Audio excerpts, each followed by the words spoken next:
Buenos días, mi gente. Welcome to La Primera Vez. I'm your host, Christina Reid, and this is the digital talk show that gives you the chance to get to know your favorite Latinx celebrities. We are joined today by the lovely María Isabel. She's a singer-songwriter, for those of you who don't know. She's on everybody's artist to watch list, so we are so happy to have her here. What can you tell us about where you grew up and what those big cultural defining moments were from? Yeah, I grew up in Queens. But right after I was born in Flushing, and then my parents are both Dominican, so we moved back to the Dominican Republic for like 3 or 4 years. And after that, we moved back to New York, and I've been there ever since. I feel like it's had a huge impact on like me and my music and what I want to do, just because obviously I feel like, you know what I mean when I say like New York is such a like cultural bubble where like I thought everyone in the world was growing up with so many people from so many different places around them.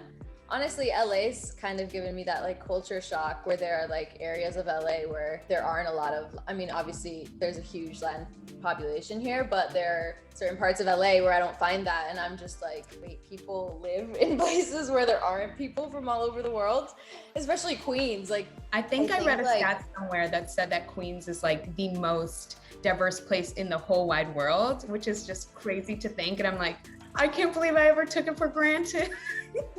I know, I spent like half my childhood like, I just want to get out of here. And now I'm like, whenever I can go back, I'm just like, please. Like now that I'm here and like joining the music industry in like a bigger way, it's made me feel like I want to make sure there's space for everybody where I am. And I want to see people that not only look like me, but like all kinds of different people. Representation is so important, and there's that famous saying that's like lift as you climb. So, you know, there are people who help make space for you and give you that representation, but then what you've just said is beautiful. You know, you're hoping that you can do the same. So I'm curious to hear about any like influential women that you've had in your life that have, you know, helped make that space for you and helped you see something in yourself. I'm first generation, so my parents immigrated over from the DR, and like it's a situation I feel like many people know that's like your parents aren't focused on their passions and their dreams. They're focused on giving you a better life and making sure that you have everything you could possibly want in the future and giving you access to your dreams. My grandparents and everyone in that generation of my family is like the woman's always at home. And my mom somehow managed to work a 9-to-5 the entire time I've been alive and take care of me and raise me and my brother and come home and like do everything on top of work. So I think just like my mom looked like a superhero to me. So I think like just her ability to do anything and handle anything with like the most calm made me feel like I could do anything. But I don't know, like growing up, I spent a lot of time with my grandmas in DR, and like the both of them would just like sit down for an hour if I was like, hey, I'm gonna put on a show now, I need you to take a seat and just watch.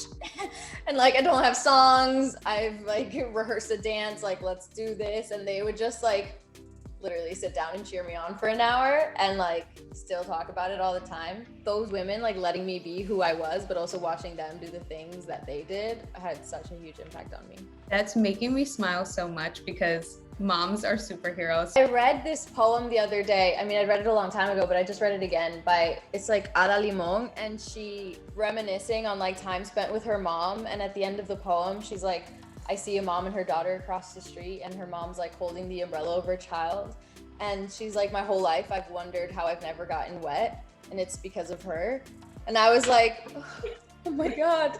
Mic drop, goosebumps, all of it. I've been holding the umbrella my whole life. Can you identify, you know, this moment where you just knew that music was meant to be your thing? Like, is there a moment that you can pinpoint and you're like, yeah, this is what I have to do? I'm gonna be honest, I've been singing since like I could speak. Like all the baby videos growing up, all of it is always like putting on a show or singing. I was cleaning out my room before I moved to LA. I found my mom keeps everything like to a fault. It's a little concerning, but like everything. And I found this like poster from kindergarten where it was like, what are you gonna be when you grow up? and I like just drew a girl with a microphone, and I was like, I always knew. Like, I love that. It's always been the dream. Yeah, I don't know. I've always loved it. There was always music playing, obviously, like growing up in the house and in DR, wherever we were. Us tone deaf people are very jealous that you came out of the womb being able to sing. That is a talent, that's an art, that's undeniable. You were born for this, you were meant for this. What was that first song? Do you remember? I actually do remember the first like song I ever wrote. I was in kindergarten, and now it's so embarrassing, but like I remember I came home and I was like, Mom, I wrote a song. And she was like, what? And I was like, no, I wrote one, like, here are the lyrics. And it was just like 6 lines, and it was just like, won't you get out of my dreams? And I just sang that like 6 times, and I was like, that's my song. And my mom was like, wow, that's amazing. I love it. So flash forward from kindergarten, you're growing up. When is this moment that you're like, I'm gonna start putting out music and people actually start responding to it? So I didn't start like really seriously songwriting until 2nd or 3rd year of college. I started taking a songwriting class at NYU, and I think that was the first time that I had to like, I don't know, sometimes making something homework really helps, in the sense that like I didn't necessarily have to go home and write a song every day and show it to anyone. Like, I could write half a song and leave it in my notebook, but for the first time I had to like bring in a full song once or twice a week and share it with like a small class of people. So that was really helpful, and I think that's when I really started to like figure out that I wanted to do this, in the sense of like, I grew up singing always, but it was always other people's songs, and I definitely like in that moment realized that I didn't want to just be singing other people's songs, and like I had something to say. I had like a part-time job out of college, and I was just like writing in my free time and like in my like friends' studios in their bedrooms in New York. And then almost exactly a year ago, I mean a few months before, but almost exactly a year ago, my first song came out, and I don't know, I just had one of those moments listening back once the song was finished that was like I was never sure what I wanted people to hear from me first, but with that song it was very like, I'm okay with this being the first thing you hear from me, and I feel like it's very true to me as an introduction. But I had very low expectations, because I was like putting it out like me and a few friends and like my manager, like it was such a small group of people making a big effort. It's like we're testing the waters. I just want to see how people are feeling. Like, do people want to hear music from me? I don't know. But we put it out, and it had an incredible response. And I am so grateful, because I would not be here a year later in the position I'm in if that weren't the case. But it's been insane. That's the ultimate definition of I'm kicking imposter syndrome in the ass, which is we could all take a page out of that. I don't know. Do you want to speak to how it feels? Like, do you ever go through imposter syndrome like on a regular basis? Only like every day or so. So I'm not alone. Okay. I guess it's just so hard in a creative field to not have imposter syndrome, in the sense that like with a job like this, realistically no one's telling me like what I have to do every day, how long I have to work for every day. I don't know, just like productivity is so much harder to gauge within like creativity, but music is so subjective. So it's like, before something's even come out, I'm like, does anyone else actually feel this way? Especially now, like the music industry is so saturated, just because like you can put music out any way you like, that it's like, have people like heard enough of this, or do they already have someone like fulfilling this for them? Do they need another person like on their playlist? It all just like, it's so easy to get in your head before anything's out in the world. But we need your music, so I'm happy you're sticking to it. I think at the end of the day, with like any art in that sense, like I just have to remind myself that there's like value in you just being you and what you have to say. So like just trying to remind myself that I think the reason it's worked so far is because I have something to say and that's resonating with people. Just keep doing what I'm doing. Seems to be working.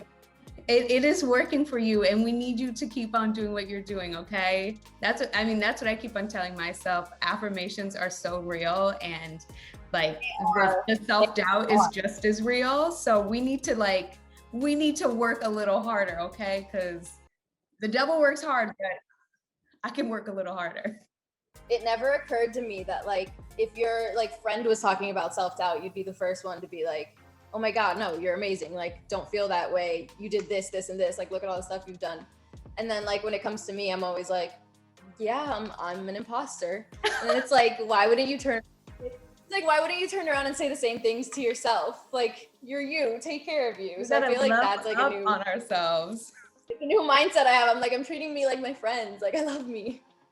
So we love ourselves, we love our friends, we love your fans. What do you want them to get out of Atrapada en el Cielo? Because we love it. We got the chance to hear it. So what do you want your fans to get out of it? Stuck in the Sky, the English version, was kind of a question mark in story form, in that like, I'm both in the video and the song, I'm like sitting in this house waiting for somebody to come back, and I don't really know what to do with myself. And I'm just like questioning where all of this is going.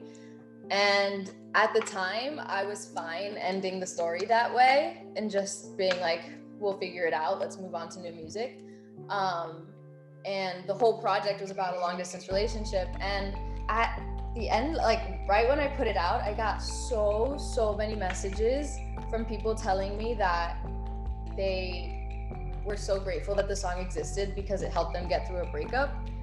And I was grateful that it was helping anybody, but I was also so confused because I was like, I didn't write it about a breakup. Like, it's one thing for like one or two people to like use it for that. And I was like grateful it was helping anybody, but I was like, how are like almost hundreds of people messaging me saying thank you for writing this amazing song about a breakup? And I was like, it wasn't a breakup though. Like, I'm so confused. I was like, did I like write something into existence that I don't know about? And then, you know, life is funny and ironic. So then that relationship came to an end not long after I put out the EP. And I was like, okay, I'm starting to understand how everyone heard the song the way they did, and it's starting to make sense to me.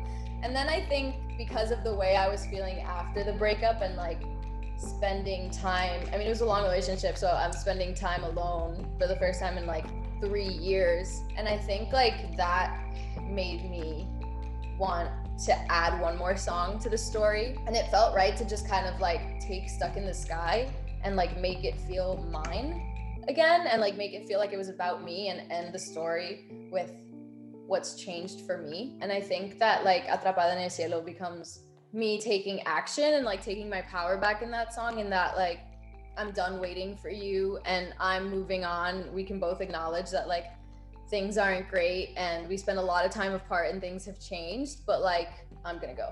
And we're gonna reclaim our time on top of it. Exactly. Okay. I love that so much. That is like the best story that a song could have. And then the fact that it gets to have another life on top of that is just chef's kiss.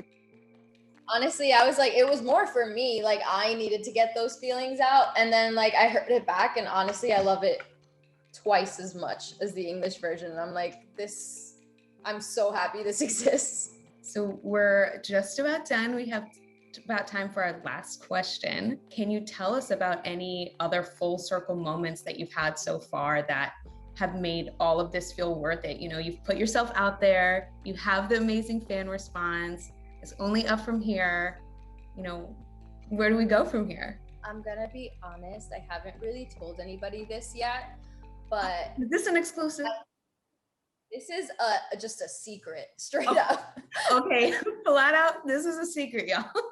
So after I put out the EP, I have the best fans in the world. So naturally, a lot of people like photoshopped like Bad Bunny holding my project like with the cover. And I was just like, thank you so much. Like, this is all I could have asked for as a result of putting out this music. Like, it made my day. And so naturally, I put them all in my story.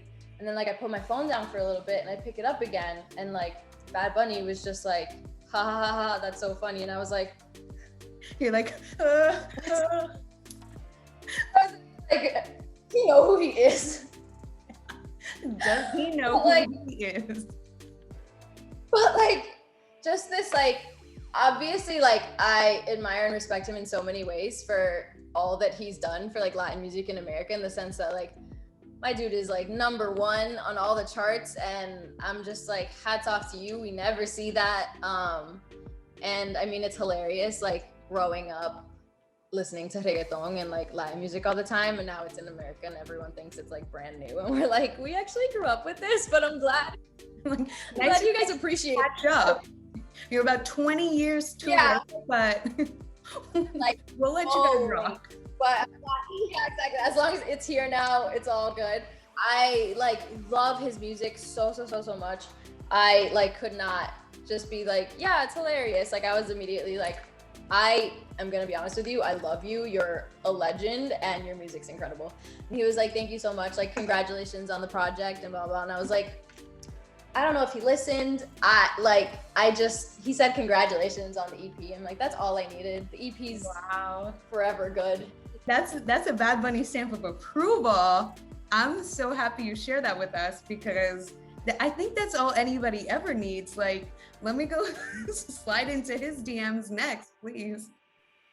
I'm not kidding. I looked down at the message and I was like, I think I'm done here. Like I had a good career. It probably can't go up from here. Stop. Let's just call it. No, we're not gonna stop there, okay? Because I'm seeing in the future a little Bad Bunny collab in the mix. Okay, we're gonna let that marinate. Yes. If I just say it out loud enough, it'll come into fruition. So we'll see. It's going to happen, and I'm gonna be front row. Okay, we're gonna make sure this is post-COVID, so I can be front row to whatever it is that's gonna happen between you two. You're the first person I'm telling this, so like you deserve to be there. Hey, well, this was amazing. Like seriously, so amazing. We are such big fans of you. We can't wait for even more people to get to know you, fall in love with you the way that we all have. So thank you so much for joining us today. Please let everybody know where they can find you on social so we can shout you out and you can rep your set. Yes, I'm María Isabel. You can find me on Instagram under that name, Spotify, Apple Music, wherever you listen to your music. And on Friday, we have a brand new song coming out, Atrapada, Cielo, and I can't wait for you to hear it. Amazing. Thank you so much. Mi gente, that's all the time that we have for today, but I mean, come on. Thank you, María Isabel, and ciao, everybody.